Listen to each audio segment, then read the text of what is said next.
Olá, bem-vindo e bem-vindo a mais um Bom Dia Fim do Mundo, gravado diretamente da TV PUC em São Paulo. Eu sou Ricardo Teto e neste podcast a gente traz conversas que buscam transformar a apatia em inquietação, sem derrotismo, mas também sem negacionismo. No episódio de hoje, Justiça Climática e Periferia. A gente recebe hoje para uma conversa especial o jornalista e ativista climático Matheus Fernandes, que vem aqui contar um pouco da sua trajetória e como ele utiliza a comunicação para mobilizar e informar as pessoas da periferia sobre as mudanças climáticas. Tudo isso agora, no Bom Dia Fim do Mundo.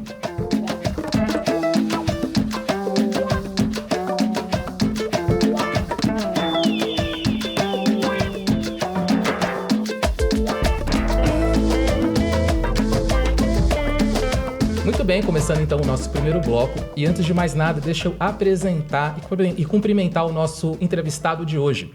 O Matheus Fernandes é jornalista e ativista climático. Fundador do Infoperifa, iniciativa que combate a desinformação climática e promove justiça ambiental a partir das favelas brasileiras. Ele é nascido em Guarulhos e utiliza a voz para conectar a luta racial à pauta ambiental, criando conteúdos temáticos e realizando formações nas escolas. Ele também é autor do curta-metragem O Saber do Chão é a Revolução do Clima. Bem-vindo, Matheus. Bom dia e obrigado por aceitar o nosso convite. Olá, tudo bem, pessoal? Muito obrigado pelo convite. Super feliz aqui de ter essa troca com vocês. Matheus, eu acabei de passar aqui a sua apresentação, a sua mini-bio, digamos assim, mais padronizada, mas queria aproveitar para começar esse papo com você, pedindo para você apresentar um pouco da sua trajetória aí, para os nossos ouvintes, quem está assistindo a gente no YouTube também, desde o seu interesse pela pauta do clima também para a sua caminhada que te levou até a COP30, por favor. Perfeito. Eu acho que essa apresentação é aquela formal, onde a gente coloca no LinkedIn. Mas, além desse texto, tem aquele jovem de 25 anos que nasceu em Guarulhos, São Paulo, no bairro Santos Dumont, um bairro que traz o nome de avião, mas eu nunca imaginei que ia voar tanto nessa trajetória. Venho de um contexto periférico, onde por muito tempo foi dor, mas ali entendi sobre a coletividade. Entrei na universidade, fui o primeiro da família a ter me formado no ensino superior. Me formei em jornalismo, entendendo que a partir dali eu queria contar histórias, E histórias essas que não estavam sendo contadas. Então, acho que minha luta ambiental parte muito desse lugar de ecoar as vozes daqueles que eu vinha, que estavam sendo silenciados, Então, muito obrigado pelo convite. Feliz aí de poder contar um pouquinho, para além do textinho do LinkedIn. Certo. Bom, você chegou na COP, Você já participou de muitos eventos internacionais. Então, eu fiquei imaginando assim, quando você chegou, qual era a tua expectativa? E o que aconteceu por ali, o que te trouxe esperança e o que te decepcionou? Perfeito. Acho que antes da COP teve uma agenda longa ao longo do ano, Visitei diversos continentes, entendendo a perspectiva do que é falar de meio ambiente num contexto de sul global, daqueles que são mais impactados, Então, ter vivenciado isso foi uma expectativa que foi se intensificando, porque a gente estava esperando esse evento nos últimos 4 anos, Então, quando se confirma a COP30 no Brasil, tem uma expectativa de ser num país democrático, trabalhar a pauta de meio ambiente num país democrático é totalmente diferente de todos os eventos que eu vivenciei. Então, a expectativa ela foi se criando, principalmente em resultados, que estavam sendo cada vez mais empurrados para a próxima conferência. Então, a gente pega essa demanda maior do que a gente poderia aguentar, mas a gente conseguiu proporcionar um evento bom, Mas olhando para a COP30 em si, eu falo que a minha maior expectativa era o fim do combustível fóssil, Você chegou a acreditar nisso? Eu cheguei a acreditar. Eu acho que eu sou muito esperançoso, assim. Eu acho que se eu não acreditar, não sei por que eu estou fazendo isso. Espero que eles um dia acreditem também e tomem essa decisão. Sim. Mas essa expectativa ela não foi cumprida. A gente não teve a assinatura do fim do combustível fóssil, adiada aí para uma próxima COP. Sim. Temos um possível mapa dos caminhos, veremos o que vai ser, cenas dos próximos episódios. Mas de expectativas assim positivas que eu tive foi ver essa movimentação social. A participação social nunca antes ocorreu como ocorreu em Belém do Pará. A gente estava falando de frequência de pessoas ali por dia, mais de 300 mil. A gente via pessoas acessando a Green Zone onde nunca acessaram antes. A Green Zone é essa área de sociedade civil, uma área que não necessariamente precisa de credencial. Então, a gente tinha uma expectativa que fosse participativa, mas ela foi muito mesmo. Então, os movimentos sociais, para mim, foi o que ditou que era essa COP. Então, fiquei bem surpreso. Acho que, como tem falado, a galera falou que é a COP da verdade, eu acho que, na verdade, é a COP do povo. Então, é perto, É perto. Agora, assim, que você conseguiu ver de resultado no texto final, alguma coisa que você acha que vocês conseguiram trazer? Perfeito. A gente tem que honrar e evidenciar. Acho que desde o primeiro momento que a gente teve a abertura com o presidente Lula falando sobre racismo ambiental pela primeira vez, aquilo ali já baqueou a gente entendendo que o movimento negro ele já estava bem direcionado. Ele tinha uma demanda de incluir dentro dos textos afrodescendentes como um dos mais impactados pela crise climática. E a gente tem que voltar um passo antes. Que texto é esse? Por que a gente tem que ter dentro de um texto à parte?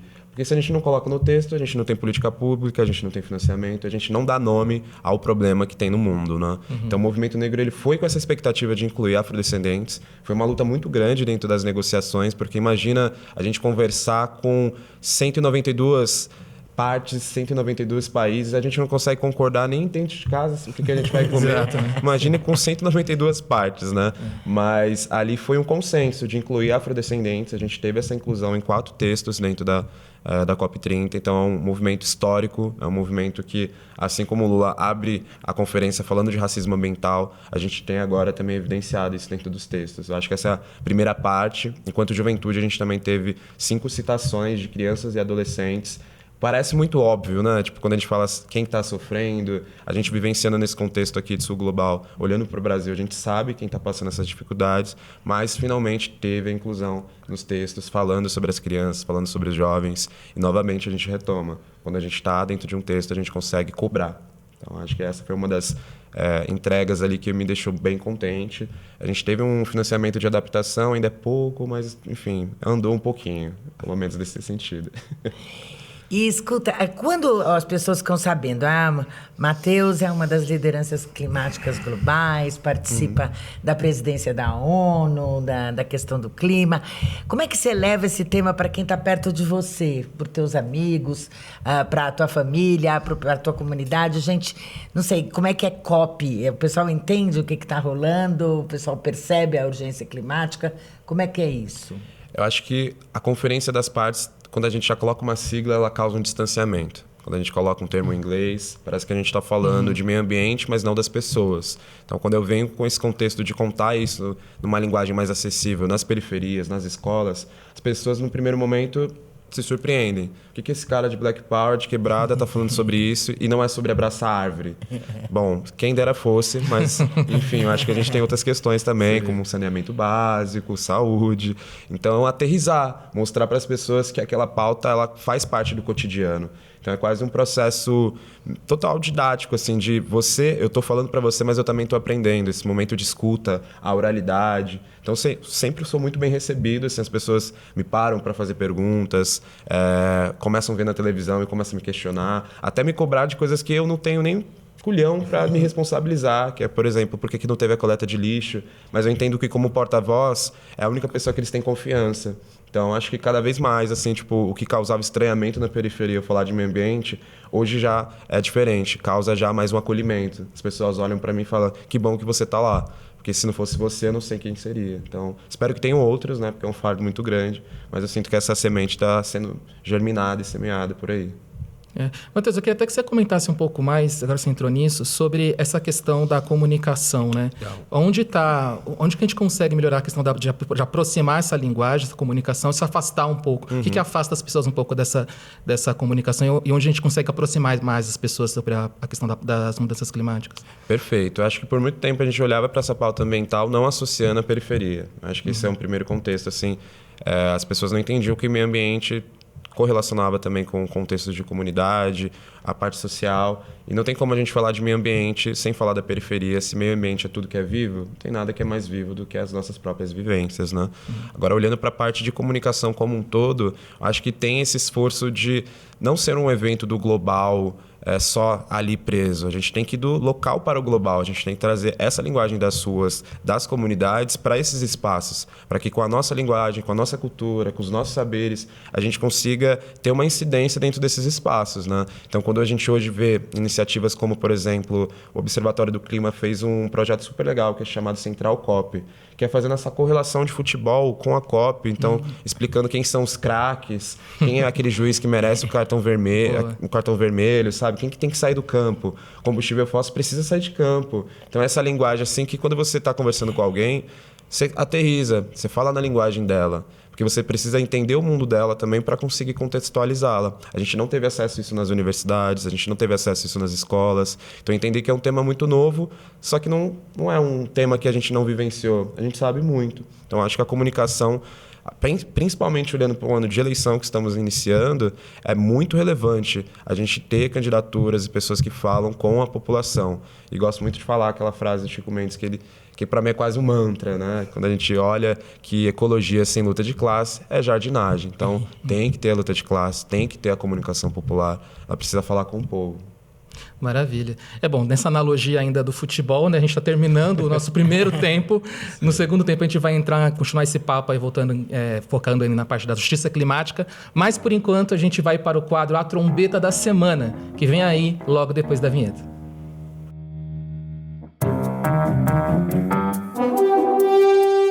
E Bolsonaro começou a cumprir sua pena de 27 anos e 3 meses de cadeia por tentativa de golpe de Estado e outros 4 crimes. Não, esses outros 4 crimes não são respectivamente Carlos, Eduardo, Flávio e Renan, embora eles estão sempre prontos para piorar qualquer situação causada pelo pai. Como vocês sabem, todo mundo teve seu momento de brilhar, exceto aquele filho que tinha recebido uma única instrução: ficar em silêncio e virar vereador de Balneário Camboriú. Tô falando do Renan, aquele que disse que a Covid foi top porque foi o momento em que ele mais pegou mulheres. Tá bom. Mas é claro que ele ia fazer uma ponta na novela Bolsonaro na cadeia. Na saída da visita do pai, na superintendência da Polícia Federal, Renan disse a jornalistas que havia levado livros para ele. Quando perguntado que livros eram esses, Renan respondeu que era apenas alguns caça-palavras. Poxa, Renan, nem sequer um livro do Malafaia? Mas tudo bem, o caça-palavras também pode ser uma leitura reflexiva para Jair, que pode inclusive encontrar seu próprio nome na leitura. Ex-presidente condenado por golpe de Estado, 13 letras. Tentou fugir da prisão domiciliar, mas faltou habilidade na hora de utilizar uma solda, 13 letras. Disse ter físico de atleta, mas agora apela para crise de soluço para sair da prisão, 13 letras. Disse que apoia a tortura e agora reclama da condição da sua cela que tem TV, ar-condicionado e frigobar. 13 letras. Bom, assim fica fácil, né? Mais fácil ainda é essa trombeta da semana, que tem 16 letras e é um sinal do fim dos tempos e um sinal de que o bom dia, fim do mundo só está na metade.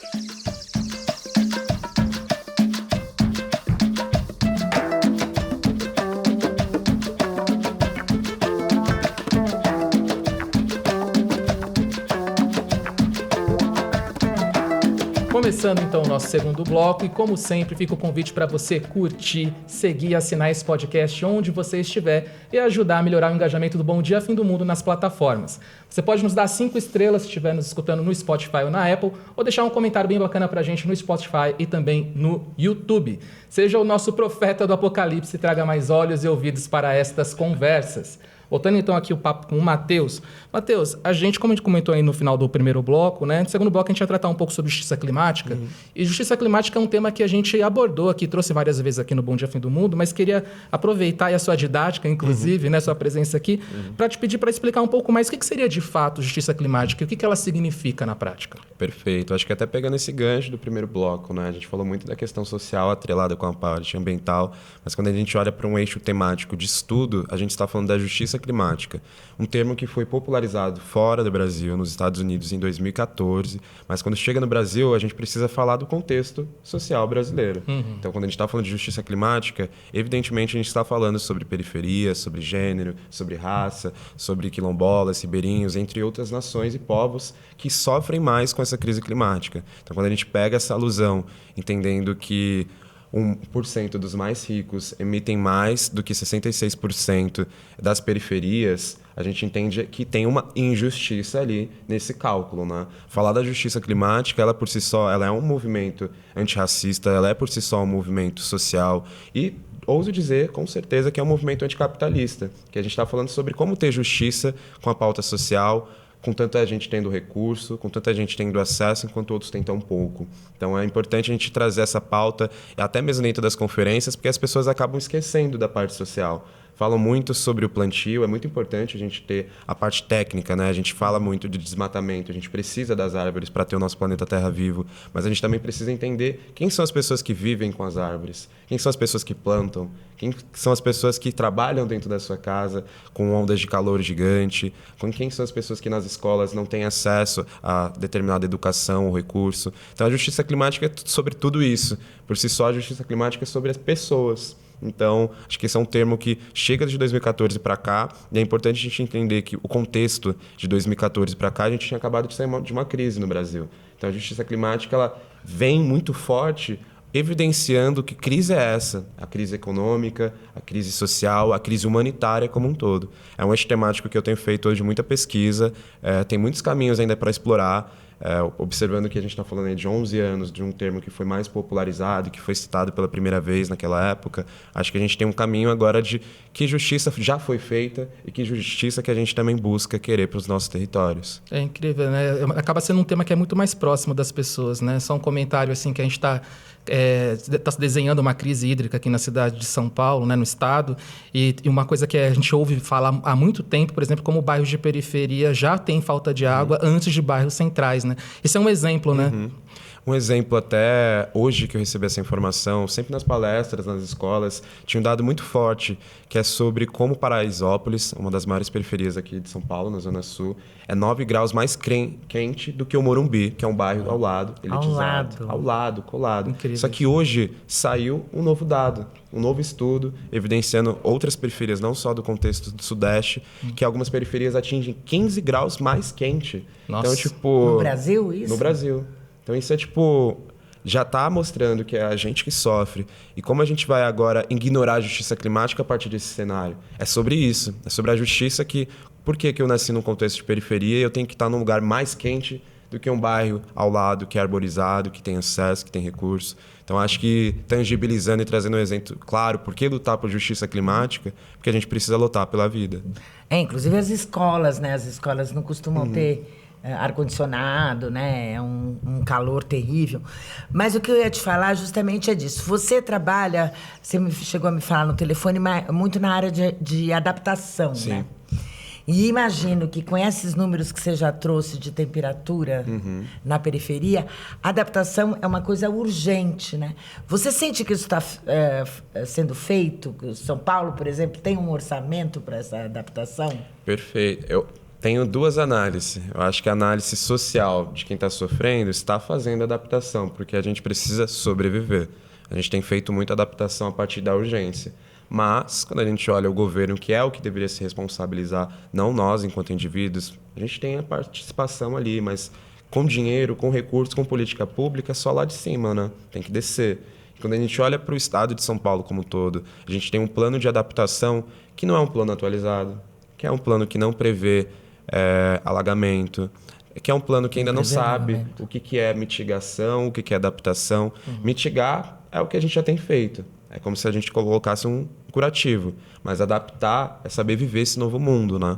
E parece que o governo não entendeu. Hoje, quando eu vou ali conferindo, dando uma olhada nas pastas, dentro da secretaria, gosto muito de ver quais são os recursos, assim. Porque eu acho que o maior poder que a gente tem é a educação, é a informação. E quando a gente para e vê que, uau, tem 12 mil reais para caso tenha qualquer crise aqui em São Paulo, é muito pouco. Isso é o orçamento da cidade? É o orçamento da cidade, olhando para a prefeitura. 12 mil reais? 12 mil reais é muito pouco. O que dá para fazer com 12 mil Nada. reais hoje? E é curioso porque é a mesma quantia em malote que teve no Rio Grande do Sul. Rio Grande do Sul tinha 12 mil reais. Nossa. Caso ocorresse alguma crise climática, algum problema ambiental, e o prejuízo foi de 2 bilhões. Então, se não tem recurso, a gente não adapta. E a periferia hoje já vem adaptando com pouco. Então, acho que isso é uma coisa que me causa esperança, mas também me causa muita insatisfação de saber que a gente já está fazendo tanto, está sobrevivendo há tanto tempo, e ainda a fórmula mágica da paz e de salvar o mundo ainda está nas nossas mãos. Mas hoje, quando eu olho para a periferia, tem vários projetos assim, de ecopontos, coletas, telhados sustentáveis, hortas comunitárias, jardins produtivos, que eu gosto muito quando eu falo isso, que a galera pergunta o que é um jardim produtivo. É um jardim onde que você tem coleta de leite, aqueles leites da prefeitura que distribuíam antigamente, sabe? Sim. Tem alguns projetos que tem, mas não mais da prefeitura. E sim, tipo, comprando ali através de algum recurso, distribuindo para a população. O mesmo espaço onde tem um brechó comunitário. Como se fosse uma economia circular onde tudo que você precisa está ali. Alimento, roupa, tecido, evidenciando também esse lugar do trabalho, né? Então, esses são um dos projetos de adaptação que a gente encontra nas periferias espalhadas pelo Brasil, mundo, mas ainda assim é muito pouco, né? A gente precisava de recurso para conseguir, de fato, ter uma periferia sustentável, de fato, ter uma favela sustentável. O problema não é a gente viver na favela, o problema é a falta de recurso e estrutura que o governo não propõe. Então, acho que Você diria que o essencial para você ter um meio ambiente saudável numa favela seria o quê? Primeiramente, educação, comida, água e uma cama para dormir. Acho que são coisas assim básicas que, claro, quando a gente vai olhando para todos esses, tem várias questões. Questão de gênero, um posto de saúde adaptado, escolas inclusivas para pessoas com deficiência. Então, tudo se engloba. Mas quando a gente olha para esses eixos de educação, saúde e segurança alimentar, a gente está começando a falar agora de uma coisa básica que é vida. Eu cresci num contexto onde, tipo, eu tive que escolher o que se eu tomava um café da manhã, ou se meu irmão tomava, se eu escolhia jantar ou almoçar, sem entender que aquilo ali era uma insegurança alimentar, comendo muito processado, enquanto outras pessoas estão lá comendo orgânico. O que chamam tanto de sustentável para quem? Não que a comida orgânica seja tão fora de acesso, porque a gente tem o MST, a gente tem movimentos que proporcionam que essa comida chegue, que inclusive o MST e a agricultura familiar, ela é responsável por alimentar 70%, né, do Brasil. Mas quando a gente olha para a indústria, tem essa trave de tipo, é planejado que a gente não se alimentasse, é planejado que a gente vivesse à margem, com essa insegurança. Então, acho que respondendo a sua pergunta, se a gente tivesse essas coisas assim, o mundo seria diferente. Acho que a gente não teria tantos ativistas climáticos pela dor, e sim pela esperança.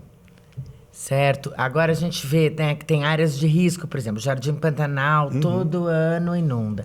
E daí fica sempre aquela questão, mas as pessoas vão morar num lugar que não dá para morar ali. Né? Quanto que você tem que explicar isso para as pessoas, que as pessoas estão ali porque é o lugar que encontraram e por que para elas é tão difícil sair dali? Isso é realmente assim, uma luta. As pessoas que até que acompanham o meu trabalho e admiram, olham e falam tipo, mas por que essas pessoas vivem na periferia? Não é mais fácil sair? Tem pessoas que falam pela má fé e tem pessoas que falam sem entender também esse contexto, já que ela não veio daquela realidade. Então é importante a gente citar, a gente tem 16 mil favelas no Brasil. Essas favelas elas não surgiram do nada, tem um contexto social, tem um contexto racial por detrás. E quando a gente vê que essa população fica à margem, não foi uma coisa tipo não planejada, ela foi muito bem planejada e muito bem estruturada, como se fosse um plano. Ter essa população à margem é mais fácil para que ela adoeça, mais fácil para que ela morra, mais fácil que o Estado consiga balancear quem vive e quem morre. Então, essa questão a gente chama de racismo ambiental. Isso é o termo que as pessoas ainda não entendem, que raça e território e o social estão atrelados, que são as pessoas negras de periferia que acabam ficando à margem e adoecendo mais por conta dessa crise climática como um todo. Então, às vezes eu tento começar do básico, explicar, tipo, como se fosse um degrau. Você estudou aonde? Como que era a sua infância? O que você comia? E aí a pessoa começa a responder, eu comia determinada comida, tinha uma pessoa que cozinhava para mim. Falei, bacana. Agora imagine que tipo, a minha mãe era a pessoa que cozinhava para você. E eu precisava ir para sua casa, enquanto você estava estudando numa escola particular. Então, trazer esse contexto de, tipo, estamos na periferia por falta de recursos, mas a gente não escolheu estar ali. Hoje, também tem esse movimento de tenho recurso, tenho como sair, mas é meu território. É minha luta, é tudo que eu sei sobre vida, é tudo que eu aprendi de coletividade, esporte. Tem pessoas que vivem muito bem na periferia. Tem pessoas que têm casarão, tem pessoas que têm carro. E a questão não é o recurso, a questão é o que não chega naquela rua. O que não chega? A falta d'água, ou melhor, a falta d'água é algo que vem faltando, o carro do lixo que não chega. Então o problema não é estar na favela ou não, o problema é essa falta de estrutura que o Estado não propõe. Agora, falando como jornalistas, nós todos aqui, como é que você avalia que a comunicação do tema clima para os jovens, para a periferia especificamente. O jornalismo está dando conta do recado, as redes sociais atrapalham. Como é que você vê esse tema ambiental nesse ecossistema cada vez mais complicado aí da comunicação? Perfeito. Eu gosto muito dessa pergunta porque quando eu entrei no jornalismo, eu tinha muita expectativa de ser repórter de rua, âncora. Eu fazia aquela idealização do jornalismo do que a gente via na TV. Até o momento que eu comecei a ver que as minhas pautas elas só eram partidas a partir da dor, de tragédia, eu falei, não quero. Acho que eu não tenho energia para estar ali só falando de tragédia, só falando de coisas que me chateiam em vez de me motivar. Tudo bem que é importante, dentro do jornalismo, a gente traduzir esse lugar investigativo também, né? Mas eu fui entendendo que tem outros canais, tem outros meios. Hoje a gente tem a rede social, que tem que ser olhada como uma aliada, mas a gente tem cuidados ali em questão de como usá-la, né? Acho que a extrema-direita utiliza ela muito bem. Eu acho que a gente tem que estudar como que a extrema-direita trabalha tão bem com a desinformação para a gente tentar fazer o mesmo e maior para combatê-la. Então, acho que analisar esse contexto e entender que a rede social ela é esse caminho de comunicar de uma maneira, vou falar bem entre aspas, democrático, porque é que nem todo mundo tem internet e um celular. Mas ela chega para as pessoas. Você pode pegar o seu celular, passar a mensagem que você gostaria e trazer isso para o mundo. Então, acho que o meu jornalismo ele também foi muito desse lugar de entender que talvez nas grandes mídias tradicionais eu não tivesse espaço, porque a gente também precisa avaliar e olhar quem que paga aquele veículo de comunicação. Quem que está financiando? A gente falou muito sobre isso, que durante a COP, por exemplo, inúmeros jornais tinham ali a Petrobras, a Vale, a JBS. Então, como que a gente deixa que empresas que são prejudiciais para o meio ambiente conte a narrativa de um meio ambiente que está sendo movido pelas pessoas? As mesmas pessoas que eles, com inúmeros projetos, tiraram as vidas. Então, acho que o jornalismo, por si só, ele precisa ser popular. E a comunicação na internet, ela tem sido esse lugar assim de a gente atingir outras pessoas. Hoje eu crio conteúdo e acabo me conectando com pessoas tipo, do continente africano, pessoas que, tipo, pô, aqui na Jamaica está acontecendo tal coisa, topa fazer uma collab, porque talvez chegue no seu território e talvez aqui você consiga passar uma mensagem do que no Brasil está sendo feito. Então ela é esse lugar dessa troca de saber. A internet por si só. Mas tem movimentos muito bons, olhando para o jornalismo hoje, que tem feito um trabalho. Vocês, por exemplo, esse lugar investigativo, de evidenciar sem medo, de falar de coisas que precisam ser ditas, mas também falar das soluções. Porque elas estão sendo feitas também. A gente precisa mostrar esse outro lado da moeda, para que outros jovens se inspirem também, né? Eu fico vendo todas essas matérias, a chacina que aconteceu no Rio de Janeiro. Aquilo ficou marcado para a história e me remeteu muito a minha memória de infância do que era assistir na TV e ver só corpos negros mortos todos os dias. E não se falava de periferia de uma outra forma. Então, acho que a gente também tem a responsabilidade de fazer essas denúncias, mas também falar sobre como que é essa vida na periferia, como que é esse bem viver que a gente tem feito. E estar aqui já é um passo importante também. Eu acho que contar esse lugar da periferia como um lugar vivo e coletivo. Então, o jornalismo eu sempre revisito. É quase que uma relação de amor e ódio. Assim. Eu acho que a culpa não é do jornalista. Eu acho que a culpa é dos jornalistas, em específico, em alguns canais de comunicação, que acaba com todo o processo que a gente está construindo.